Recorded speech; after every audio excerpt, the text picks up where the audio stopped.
জ্বালানি সংকটে ভুগছে দেশের বেশিরভাগ বিদ্যুৎ কেন্দ্র। বাড়ছে লোডশেডিং, অচলাবস্থা দূর করতে কঠোর ব্যবস্থার তাগিদ বিশেষজ্ঞের। মূল্য বৃদ্ধি না করে ঘাটতি প্রশমিত করা যায়, সেই উপায় গণশুনানি করলেই জনগণ সম্পৃক্ত হবে। রক্ষণাবেক্ষণের অভাব আর নানা অনিয়মে লাভের মুখ দেখছে না বিআরটিসি। ঢাকায় ৬০০ বাসের মধ্যে ৪৫০টি চলে ভাড়ায়। সরকার থেকে কোনো সাহায্য সহযোগিতা আমাদের আসে না। আমাদের ওই বাস অপারেট করে আমাদেরকে চলতে হয়, বেশি টাকা লাগে, ওই পরিমাণ অর্থ নাই আমাদের রিপেয়ার করার মতো। রাজধানীর নিউ মার্কেট এলাকায় এক যুবককে গুলি করে হত্যা। নিহত ব্যক্তি শীর্ষ সন্ত্রাসী টিটন। অন্তর্কোন্দল থেকে হত্যা ধারণা পুলিশের।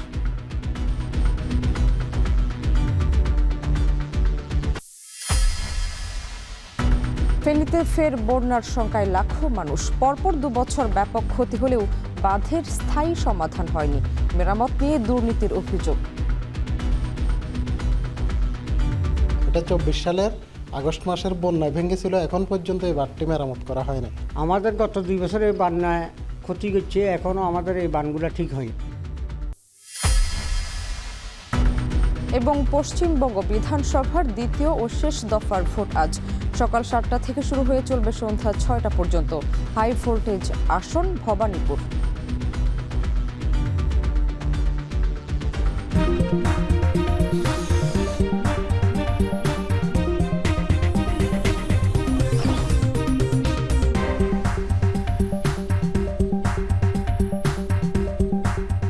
স্বাগত এখন সকালে। পুরো আয়োজন আপনাদের সঙ্গে আছি আমি শামিমা শাম্মী। সুখবর নেই বিদ্যুতের গ্রাহকদের। দেশের ১৩৬টি বিদ্যুৎ কেন্দ্রের বেশিরভাগই ভুগছে গ্যাস ও জ্বালানি সংকটে, যার প্রভাবে বাড়ছে লোডশেডিং ও ভোগান্তি। বিশেষজ্ঞরা বলছেন, অতীতের দুর্নীতি আর লুটপাটের মাধ্যমে বিদ্যুৎ খাতের সংকট আরও প্রকট হয়েছে। বিশেষজ্ঞরা বলছেন, অচলাবস্থা দূর করতে বিদ্যুৎ খাতের সব বিভাগকে সক্রিয় করা সহ সরকারকে কঠোর ব্যবস্থা নিতে হবে। বিস্তারিত জানাচ্ছেন সাজিদ আরাফাত।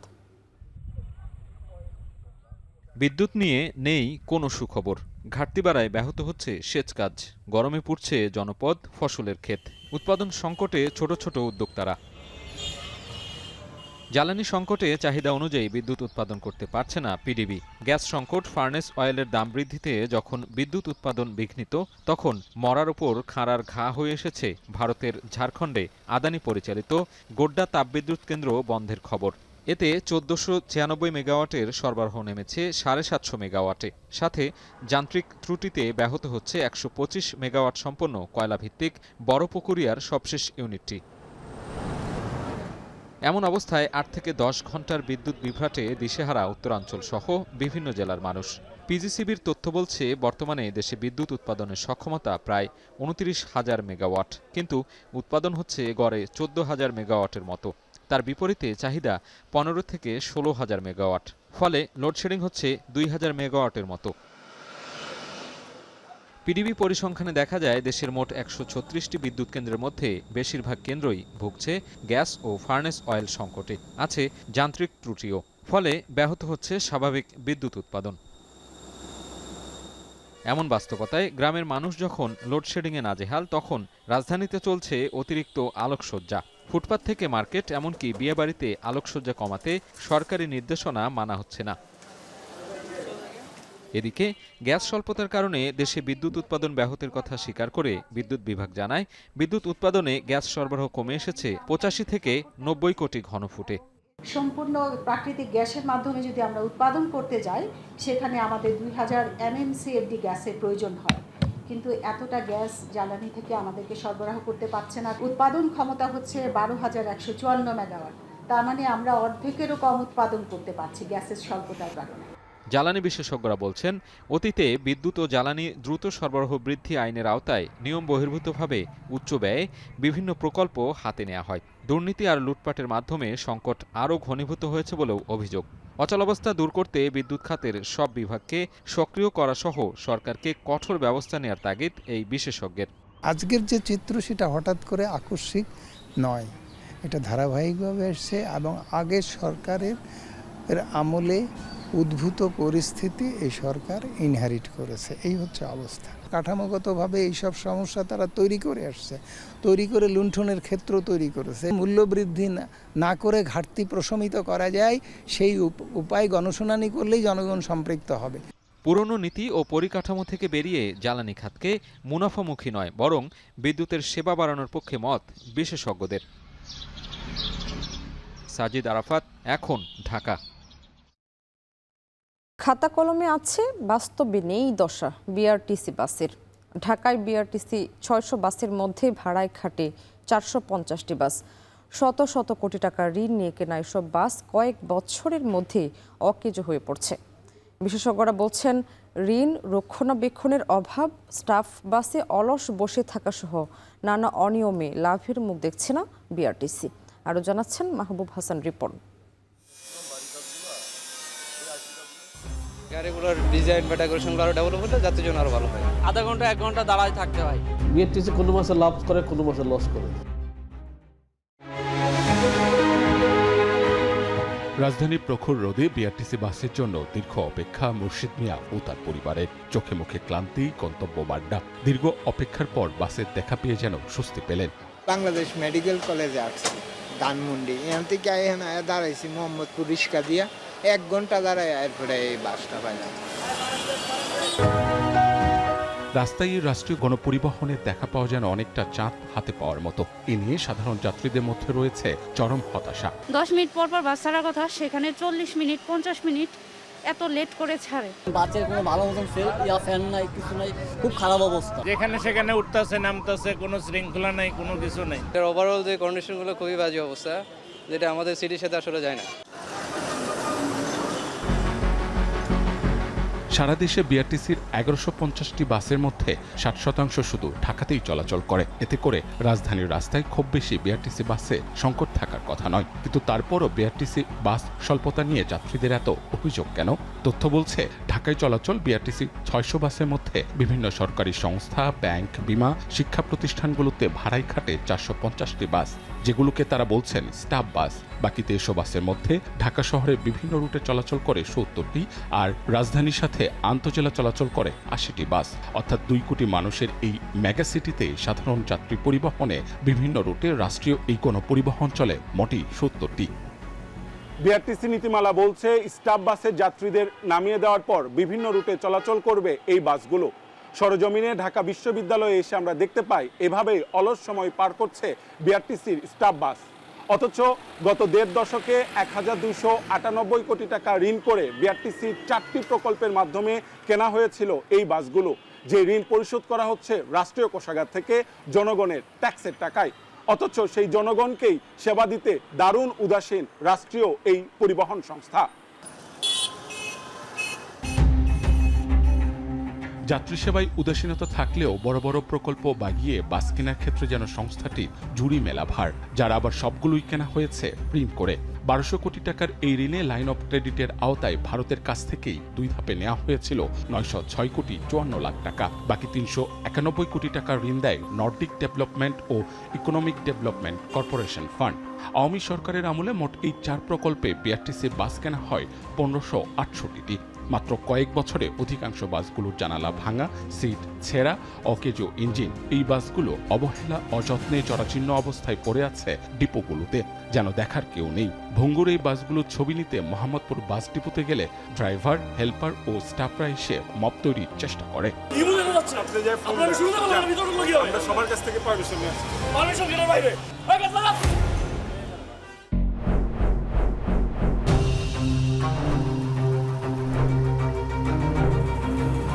প্রশ্ন হচ্ছে, নিজস্ব ওয়ার্কশপ ও শত শত কর্মী থাকার পরও গত 10-12 বছরে নতুন নতুন বাস বহরে যুক্ত হলেও সেগুলো কেন দ্রুত নষ্ট হয়ে যাচ্ছে?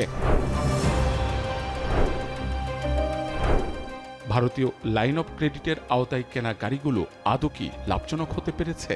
সাধারণ যাত্রী পরিবহনেই কেন এত অনাগ্রহ তাদের? সকালে প্যাসেঞ্জার নামে দেওয়ার পরে যে আবার একটা টিপ দেওয়া আমরা দিতে পারি না, যানজটের কারণে আমাদেরকে বসে থাকতে হয়। আমাদের তো সরকার থেকে কোনো সাহায্য সহযোগিতা আমাদের আসে না, আমাদের ওই বাস অপারেট করে আমাদেরকে চলতে হয়। বেশি টাকা লাগে, ওই পরিমাণ অর্থ নাই আমাদের রিপেয়ার করার মতো।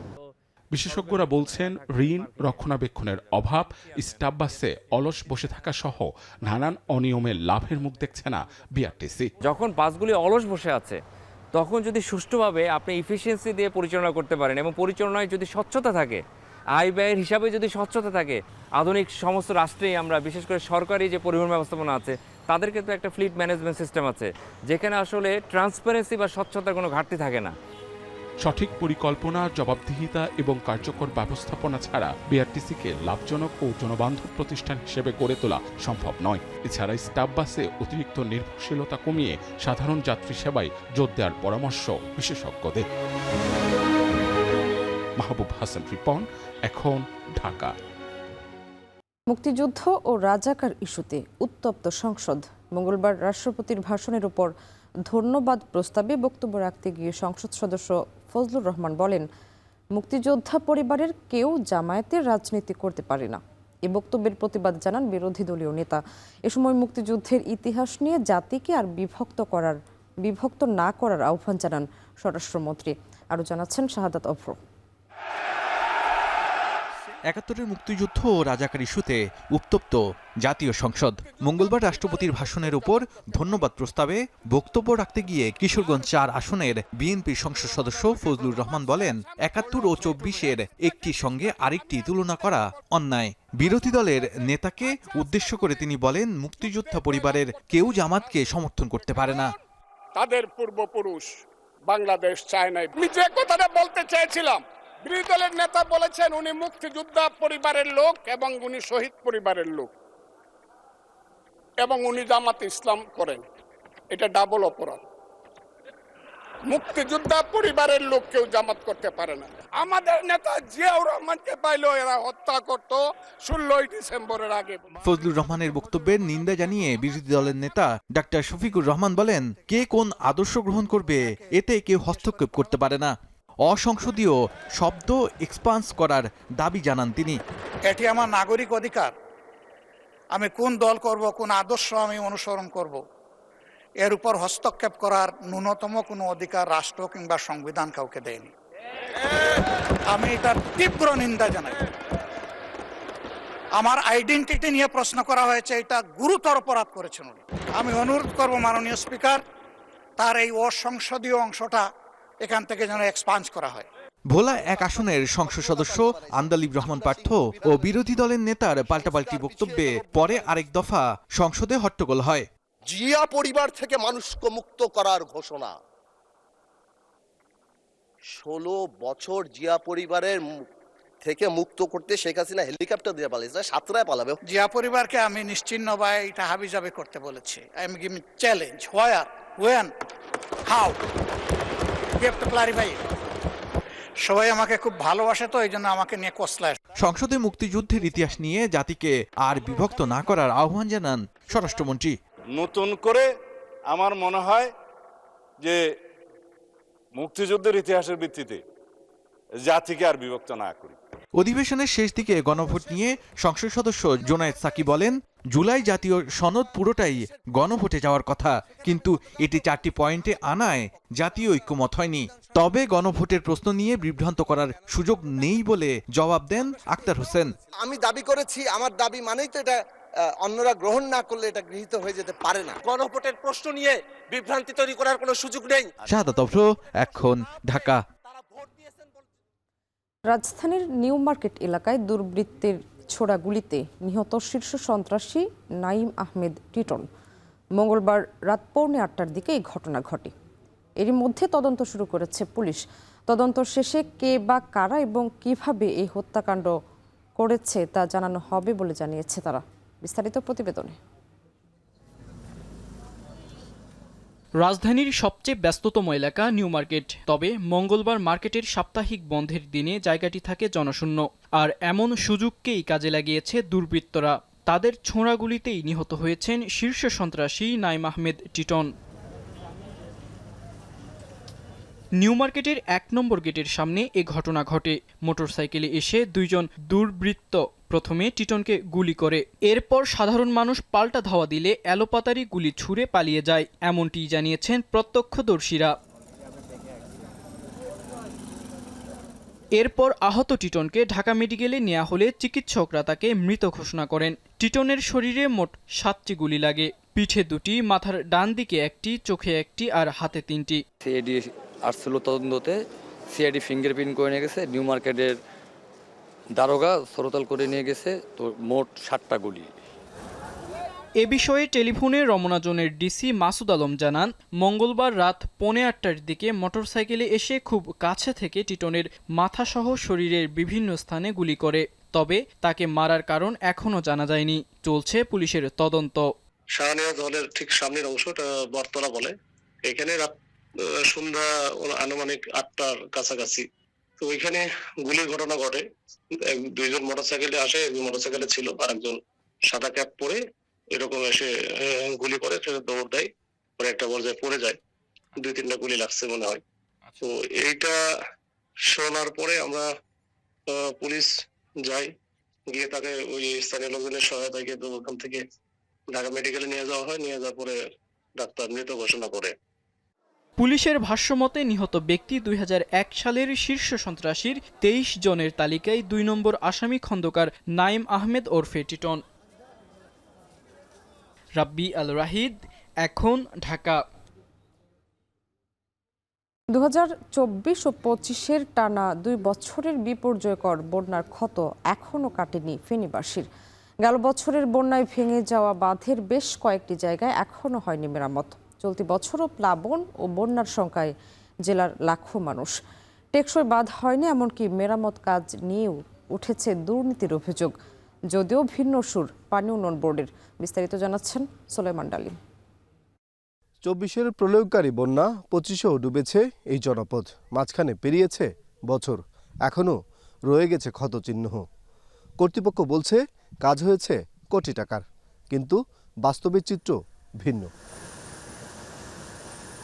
সীমান্তবর্তী পরশুরাম উপজেলার সিলোনিয়া নদী তীরের গ্রাম মির্জানগরের মণিপুর। 2 পারের প্রায় 10,000 মানুষ গেল 2 বন্যায় ব্যাপকভাবে ক্ষতিগ্রস্ত হয়েছে। ফের বর্ষা মৌসুম চলে এলেও এখনও মেরামত হয়নি ক্ষতিগ্রস্ত বাঁধগুলো। বৃষ্টি আর উজানের পানি ঢুকলেই প্লাবিত হবে ফসল, ঘরবাড়ি, পশু পাখির খামার। স্থানীয়দের অভিযোগ, বারবার বলেও মিলছে না কোনো প্রতিকার। পানি উন্নয়ন বোর্ড বলতেছে তারা বাঁধগুলো মেরামত করছে, বাঁধগুলো তারা সংস্কার করেছে, কিন্তু এই যে আমার পিছনে যে বেড়িবাঁধটা দেখছেন, এটা সিলোনিয়া নদীর একটি বেড়িবাঁধ। এটা 24 সালের আগস্ট মাসের বন্যায় ভেঙেছিল, এখন পর্যন্ত এই বাঁধটি মেরামত করা হয়নি। এই ধরনের অসংখ্য জায়গা আছে যেগুলো এখন পর্যন্ত মেরামত করা হয়নি। আমাদের গত 2 বছরে বন্যায় ক্ষতি করছে, এখনও আমাদের এই বানগুলো ঠিক হয় নাই। এখন যদি ঠিক না করেন তো হইলে আমাদের এই ধান ফসল পাতি, আমাদের ঘর বাড়ি, এগুলো সব নষ্ট হয়ে যাবে ইন্ডিয়ার পানি নামিয়ে। মুহুরী, কহুয়া ও সিলোনিয়া নদীর বাঁধে 2024-25 অর্থবছরে 96টি এবং 2025-26 অর্থবছরে 43টি স্থানে ভাঙন দেখা দেয়। এতে প্লাবিত হয় বিস্তীর্ণ এলাকা। গেল বন্যায় 8 মাস পেরিয়ে গেলেও এখনও শেষ হয়নি বাঁধের কাজ। ফুলগাজী পরশুরামের অর্ধশতাধিক স্থান এখনও ঝুঁকিপূর্ণ। স্থানীয়দের অভিযোগ, বরাদ্দ যা এসেছে কাজ হয়নি তার অর্ধেকও। মাটি দিয়ে নয়, নদী থেকে বালু তুলে দায়সারা মেরামত করা হয়েছে। অনেকবার আসছে, অনেক লোকে আসছে, তবে এটা মেলাবাত হয় নাই। তবে এটা আমরা প্রায় অনেক ফ্যামিলি আছে, তবে এই কিছু ঋণ ফিন করে যে ঘরগুলো করলাম অনেক ঝুঁকিপূর্ণভাবে আছে। তবে এগুলো সবসাথে বান্ধাটা জরুরি। আমি এখানে একটা খামার করছিলাম, পরে ছোট একটা খামার বাড়ানোর একটা সম্ভাবনা রয়েছে, কিন্তু বেড়িবাঁধটা যদি ভেঙে যায় আমার বাড়ি ও খামার দোনোটাই ভেঙে চলে যাবে। মুহুরী, কহুয়া, সিলোনিয়া নদীগুলো, এগুলার যে প্রশস্ত বা যে খনন কাজটা বা পরিষ্কার করে দিলেও অন্ততপক্ষে এই এলাকার মানুষ বন্যা থেকে রেহাই পাবে।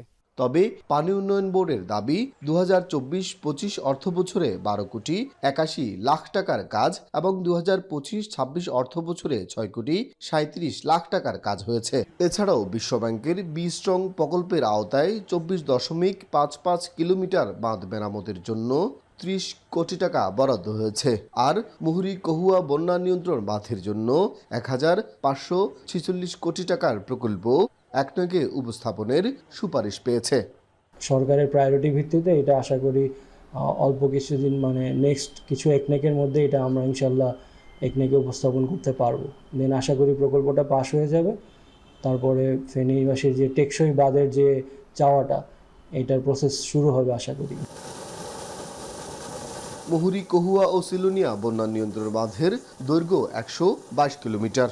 এই বাঁধ ভাঙা গড়ার চক্রে প্রতি বর্ষায় মানুষ হারাচ্ছে তাদের সম্পদ ও জীবন। এই অবস্থার স্থায়ী সমাধান চায় নদী তীরের মানুষ। সোলাইমান ডালিম, এখন ফেনী। দেশে চলমান বিদ্যুৎ ও জ্বালানির সংকটে মৌলভীবাজারের পর্যটন শিল্পে দেখা দিয়েছে স্থবিরতা। প্রতিদিন 10 থেকে 12 ঘন্টা বিদ্যুৎ সরবরাহ বন্ধ থাকায় পর্যটন শিল্প সংশ্লিষ্টদের ভোগান্তি চরমে উঠেছে। নিরবিচ্ছিন্ন সেবা না পেয়ে ক্ষুব্ধ দেশি বিদেশি পর্যটকরাও। সংকট দীর্ঘ হলে সীমাহীন ক্ষতিতে পড়বে পর্যটন ব্যবসায়ীরা, সরকার হারাবে রাজস্ব। মৌলভীবাজার থেকে এম এ হামিদের তথ্য ছবিতে প্রতিবেদন। চা বাগান, পাহাড়, ঝর্ণা, হাওর, লেকসহ প্রাকৃতিক সৌন্দর্য উপভোগ করতে দেশ বিদেশের লাখো লাখো পর্যটক মৌলভীবাজার ঘুরতে আসেন। কিন্তু বর্তমানে ঘন ঘন লোডশেডিং ও গরমে জেলার শতাধিক হোটেল রিসোর্টে আগাম বুকিং বাতিল করেছেন অনেক পর্যটক। ঢাকা থেকে এসে এখানে যা অবস্থা দেখতেছি, এখানে তো কারেন্ট মাঝে মধ্যে আসে। আসলে 24 ঘন্টার মধ্যে 12 ঘন্টা থেকে 13 ঘন্টা কোন কারেন্ট থাকে। এখানে প্রচন্ডভাবে কারেন্ট যাচ্ছে। আগে আমাদের 100% বুকিং ছিল, এখন যে কারেন্টের কারণে আমাদের এখন 40% বুকিং আছে। অলরেডি 60% বুকিং কারেন্টের কারণে চলে গেছে। ফ্রান্স থেকে বেড়াতে আসা অবসরপ্রাপ্ত পাইলট ক্রিস্টিয়ানো ঘন ঘন লোডশেডিং ও গরমে তিনি অসুস্থ হয়ে পড়েছেন। No electricity and we have no fan and that is summer season is very big problem for me. পর্যটক কমে যাওয়াতে লোকসানে পড়েছেন পর্যটন সংশ্লিষ্ট হোটেল, রেস্তোরাঁ ব্যবসায়ী, গাইড ও চান্দের গাড়ি চালকরা। চলমান বিদ্যুৎ সংকটে যেমন লোকসান হচ্ছে পর্যটন শিল্পে, তেমনি ক্ষতি হচ্ছে সংশ্লিষ্ট ব্যবসায়ীদেরও। টুরিস্ট নাই বলতেই চলে, বিদ্যুৎ নাই, একদিকে তেল নাই। লাউয়াছড়া জাতীয় উদ্যান সহ মৌলভীবাজার জেলা টুরিস্ট শূন্য। আমাদের ব্যবসা বাণিজ্য একবারে ডাউন হয়ে গেছে, কারণ লোডশেডিং এর কারণে কোনো কিছু আমরা ঠান্ডা করে বিক্রি করতে পারতেছি না। পর্যটকদের মন মতো ঘুরিয়ে দেওয়ার চেষ্টা করি, কিন্তু অ্যাকচুয়ালি আমরা তেলের প্রভাবের জন্য গাড়িটা ঠিক মতো চালাতে পারতেছি না। মৌলভীবাজার জেলায় যতগুলো হোটেল রিসোর্ট আছেন, আমরা কিন্তু বিপুল পরিমাণ ক্ষতির সম্মুখীন হচ্ছি। শুধু আমরাই ক্ষতির সম্মুখীন হচ্ছি না, এতে করে সরকারও কিন্তু এখান থেকে একটা বিপুল পরিমাণ রাজস্ব হারাবে বলে আমরা মনে করি। পর্যটন ব্যবসায়ীদের কথা মাথায় রেখে বিদ্যুৎ সমস্যা দূর করতে পল্লী বিদ্যুৎ কর্তৃপক্ষের সাথে কথা বলে ব্যবস্থা নেওয়ার আশ্বাস জেলা প্রশাসনের। যতটুকু সম্ভব পর্যটনকে অগ্রাধিকার দিয়ে সেই জায়গাগুলোর জন্য বিদ্যুৎ সরবরাহ রাখা যায়, সেই বিষয়ে আমরা সংশ্লিষ্ট ডিপার্টমেন্টকে অনুরোধ করব এবং প্রশাসনের পক্ষ থেকেও পর্যটকদের যে নিরাপত্তা সহ সার্বিক বিষয়টি রয়েছে আমরা চেষ্টা করব শ্রীমঙ্গল যাতে পর্যটক নির্বিঘ্নে আসতে পারে। এসব সমস্যার সমাধান না হলে দেশের পর্যটন শিল্প পড়বে চরম দুর্দশায়, ভাটা পড়বে সরকারের রাজস্ব আদায়েও। এখন মৌলভীবাজার। বৈশ্বিক জ্বালানির সংকটের ব্যাপক প্রভাব পড়েছে চা শিল্পে। ঘন ঘন লোডশেডিংয়ে দিনের বড় একটি সময় বন্ধ থাকছে কারখানাগুলো। এতে মারাত্মকভাবে ব্যাহত হচ্ছে চা প্রক্রিয়াজাতকরণ, কমছে চায়ের গুণগত মান, বাড়ছে উৎপাদন খরচও। বিস্তারিত জানাচ্ছেন কাজল সরকার। বিদ্যুৎ নেই, বন্ধ চা কারখানা। খুশগল্প আর আড্ডায় সময় কাটাচ্ছেন শ্রমিকরা। যেখানে এক সময় দম ফেলার ফুসরত ছিল না, সেখানে এখন দিনের অধিকাংশ সময়ে কাটছে অলস বসে।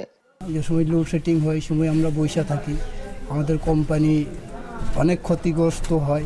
আমাদের এখন বেকার সময় যাইতেছে, কারেন্টের নিয়ে অনেকই সমস্যা হইতেছে। 3-4 ঘন্টা বিদ্যুৎ থাকে, 3-4 ঘন্টা পাতিঘাটটা আমাদের পোষায়। এবার মৌসুমের শুরু থেকেই পর্যাপ্ত বৃষ্টিপাত হওয়ায় সতেজ ছিল চা বাগান। অন্যান্য বছরের তুলনায় কুড়িও এসেছে অনেক বেশি, ফলে ভালো উৎপাদন আর লাভের আশায় ছিলেন বাগান মালিকরা। কিন্তু সেই আশায় জল ঢেলে দিয়েছে বৈশ্বিক জ্বালানি সংকট। ঘন ঘন লোডশেডিংয়ে ব্যাহত হচ্ছে চা উৎপাদন, পাশাপাশি চা প্রক্রিয়াজাতকরণের গুরুত্বপূর্ণ ধাপগুলোতে বিঘ্ন ঘটায় কমছে গুণগত মান।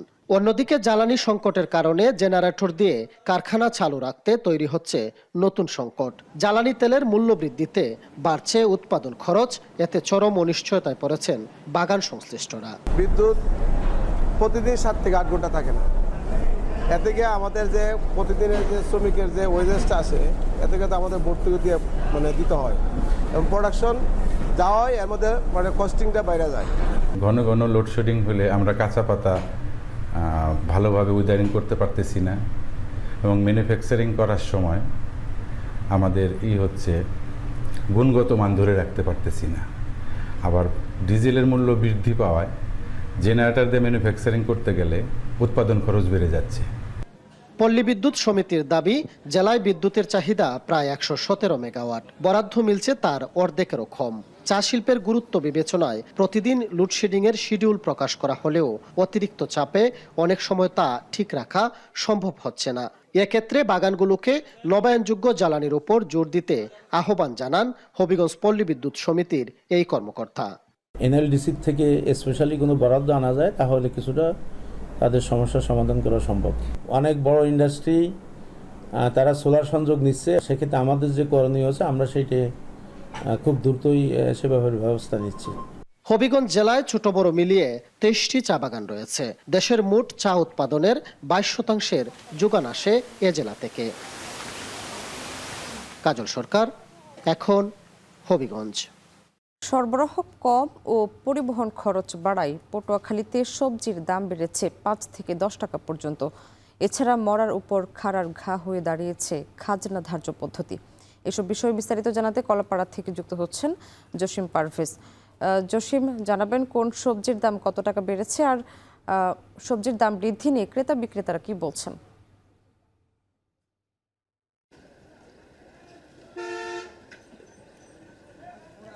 স্বামী, এখানকার যে দক্ষিণ উপকূলীয় অঞ্চলের যে মানুষ রয়েছে তারা কিন্তু উত্তর অঞ্চলের সবজির জন্য অপেক্ষা করে থাকেন এবং স্থানীয় পর্যায়ে যে সকল সবজি উৎপাদন করেন সে সকল সবজি যখন বাজারজাত হয় তখন কিন্তু তারা সেগুলো ক্রয় করেন। কিন্তু আমি এখন দাঁড়িয়ে আছি পটুয়াখালীর যে কলাপাড়া উপজেলার যে পাইকারি যে সবজি বাজার রয়েছে নাসনাপাড়া, এখানে আমরা এসে দেখেছি যে আজকে পটল প্রতি কেজি বিক্রি হচ্ছে 50 থেকে 60 টাকা, এখানে প্রতি কেজিতে বেড়েছে 5 টাকা। কাঁকরোল বিক্রি হচ্ছে 110 থেকে 120 টাকা, এখানে বেড়েছে প্রতি কেজিতে 5 টাকা।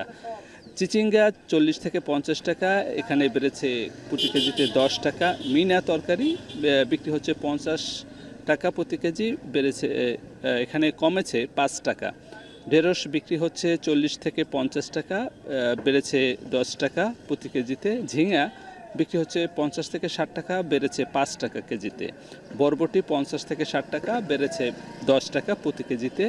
উস্ত বিক্রি হচ্ছে 50 থেকে 60 টাকা, এখানে বেড়েছে 5 টাকা কেজিতে।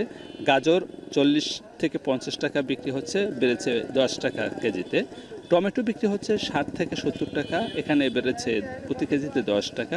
কাঁচামরিচ বিক্রি হচ্ছে 70 টাকা কেজিতে, এখানে বেড়েছে 10 টাকা। মিষ্টি কুমড়ো বিক্রি হচ্ছে 35 থেকে 40 টাকা, এখানে প্রতি কেজিতে বেড়েছে 5 টাকা। এছাড়া যে অন্য অন্য সবজি রয়েছে সে সকল সবজিও কিন্তু এখানে 5 থেকে 10 টাকা চড়া দামে বেচা বিক্রি হচ্ছে। তো এখানকার ব্যবসায়ীদের সঙ্গে আমরা কথা বলেছি, তারা বলেছে যে পরিবহন খরচ উত্তর অঞ্চল থেকে যেহেতু সবজিগুলো আসে সেখানে সবজি নিয়ে আসতে তাদের পরিবহন খরচ সেটি অনেক বেড়ে যাওয়ায় সে সকল দামটা পড়ছে এখানে এই সবজির উপরে। এবং এখানকার যে খাজনার যে ধার্য করেছে প্রতি বস্তায় 10 টাকা ধার্য করেছেন এখানকার পৌর কর্তৃপক্ষ, যদিও বাজারটা স্থাপন করা হয়েছে ইউনিয়ন পরিষদের এলাকায় সীমানায়, কিন্তু পৌর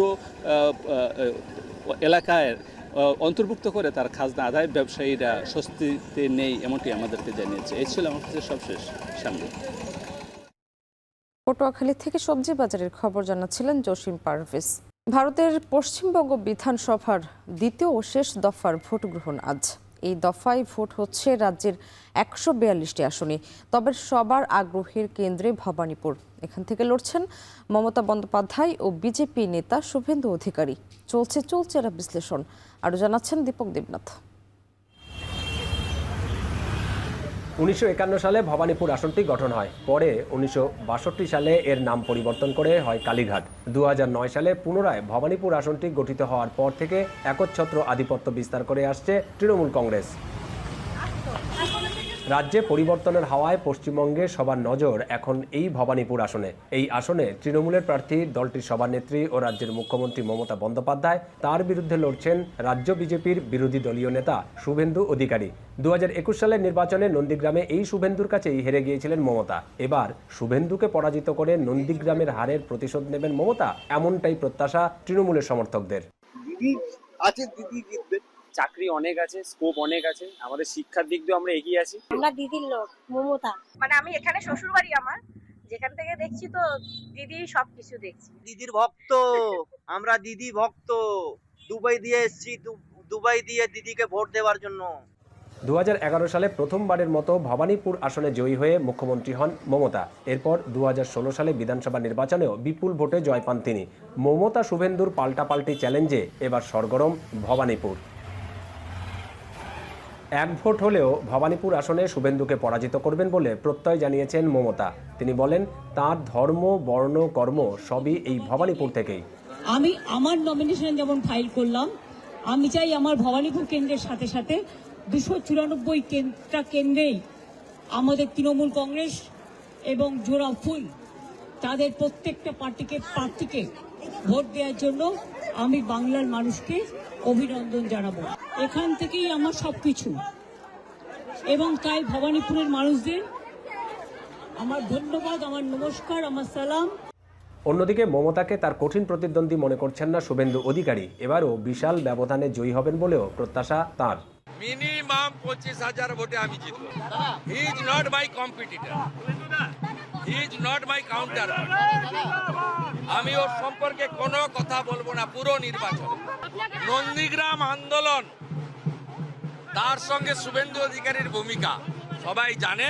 নন্দীগ্রামের জনতা জনার্দনই দায়িত্ব নেবে ওই আসন ধরে রেখে মার্জিন বাড়িয়ে এই আসনে মুখ্যমন্ত্রীকে আমি দ্বিতীয়বার হারাবো।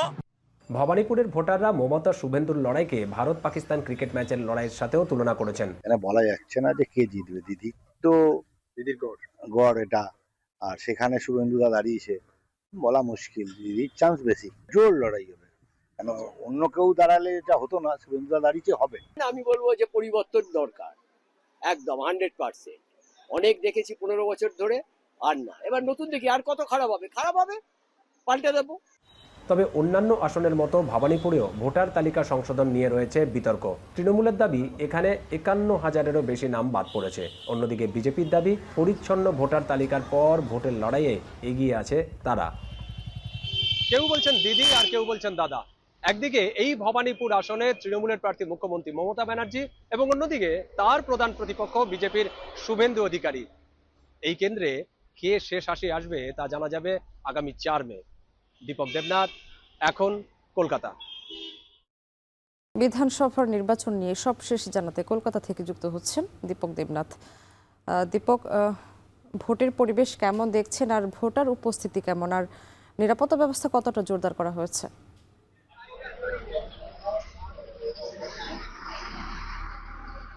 স্থানীয় সময় সকাল 7টা থেকে ভোট গ্রহণ শুরু হয়েছে। আমরা একটি ভোট যে কেন্দ্র আছে ঠিক তার সামনে রয়েছি। এই রাস্তাটি রয়েছে লম্বা লাইন। কিছুক্ষণ আগে মাত্র 10 মিনিট হয়েছে ভোট গ্রহণ শুরু হয়েছে। এটি কিন্তু চলবে সন্ধ্যে 6টা পর্যন্ত, এবং রাস্তার পাশে এই ভিতরে ভোট গ্রহণ চলছে। ভিতরে বেশ কিছু সকালবেলা থেকেই কিন্তু ভোটারদের লম্বা লাইন আমরা দেখতে পাচ্ছি, এবং এই বাইরেও রয়েছে এবং ভিতরে রয়েছে। আর সামনে যে রাস্তার পাশে দাঁড়িয়ে যাবে,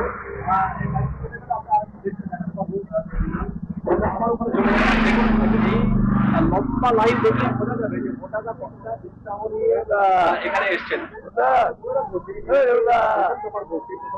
কিন্তু 93% বেশি ভোট করেছিল, তার একটা এফেক্ট কিন্তু আমরা দেখতে পাচ্ছি।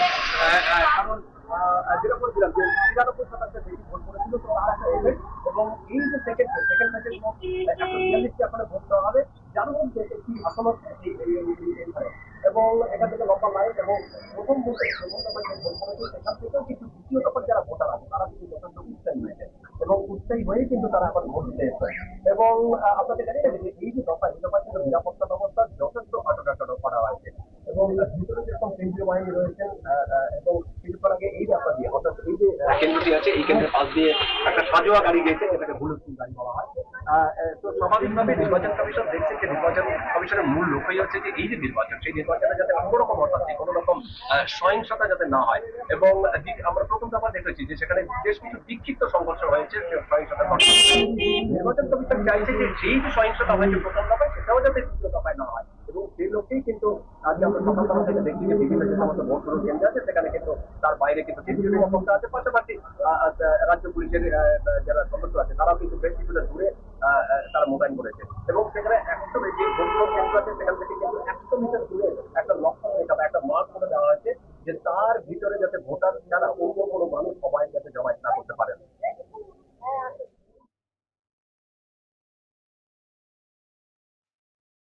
বিধানসভা নির্বাচনের খবর জানাচ্ছিলেন দীপক দেবনাথ। যুক্তরাষ্ট্রের ফ্লোরিডায় হত্যাকাণ্ডের শিকার বাংলাদেশি শিক্ষার্থী জামিল লিমনের মরদেহ ট্যাম্পার একটি ফিউনারেল হোমে হস্তান্তর করেছে পুলিশ। বিষয়টি নিশ্চিত করেছেন ওয়াশিংটনে বাংলাদেশ দূতাবাসের প্রেস মিনিস্টার গোলাম মর্তুজা। জানান, মুসলিম রীতি অনুযায়ী ফিউনারেল হোমে রাখা হয়েছে জামিলের মরদেহ। সেখানে তার প্রথম জানাজা হওয়ার কথা রয়েছে।